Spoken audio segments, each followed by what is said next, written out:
மா சொல்றி. மளிகை ஜாமான் வாங்குறதுக்கு ஒயின் ஷாப் வரைக்கும் போறேன். உனக்கு என்னென்ன வேணும்னு சொல்லு. 10 கோட்ரு, 10 கோட்ரு, 3 ஃபுல்லு.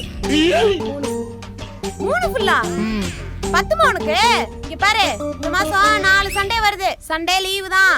பாத்துக்கலாண்டி, சிக்கனமா இருந்துக்கிறேன். அம்மாக்கு வேணும்னா உன் ஃபுல்லுல இருந்து கொஞ்சம் தரமாட்டேன் என்ன? மா நானே 2 ஃபுல்லு தான் சொல்றேன். 2 ஃபுல் தான் சொல்றியா? சரி சரி, உன் புருஷனுக்கு ஏதாவது வேணுமான்னு கேட்டுக்கோ. டேய் புருஷா, டேய் இது வந்துட்டங்க. ஏண்டா, என் பொண்ணு வளர்க்குற நாய் கூட கூப்பிட்டா உடனே வரும், நீ வர மாட்டியா? ஒரு சின்ன கேப் கிடைச்சா போதுமே, ஆரம்பிச்சிருவே. கொஞ்சம் சும்மா இரு.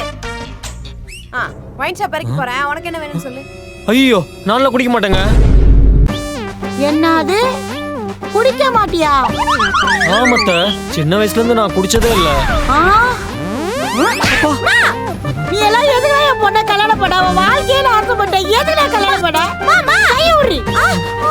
இவனுக்கு சமைக்க தெரியல, கோலம் போட தெரியல, வீட்டு வேலை எதுவும் செய்ய தெரியலனா கூட பரவாயில்ல, குடிக்க தெரியலன்னு சொல்றான் நீ. ஐயோ கடவுளே, இப்படி ஒரு தரத்துல என் பொண்ணு தள்ள கட்டி வச்சுட்டேன்.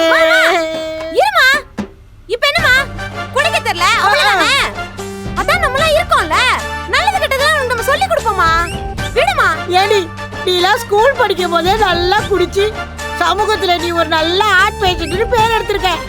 சொந்தக்காரங்களாம் கேட்கும் போது என் பொண்ணு ஒரு ஆர்ட் பேஷண்ட் எவ்வளவு பெருமையா சொல்லியிருக்க. நீ போய் இப்படி குடிக்க தெரியாத கல்யாணம் பண்ணி வச்சிருக்கே. ஐயோ, நான் என்ன பண்ணுவேன்? சொந்தக்காரங்க மூஞ்சில எப்படி பழிப்பேன்?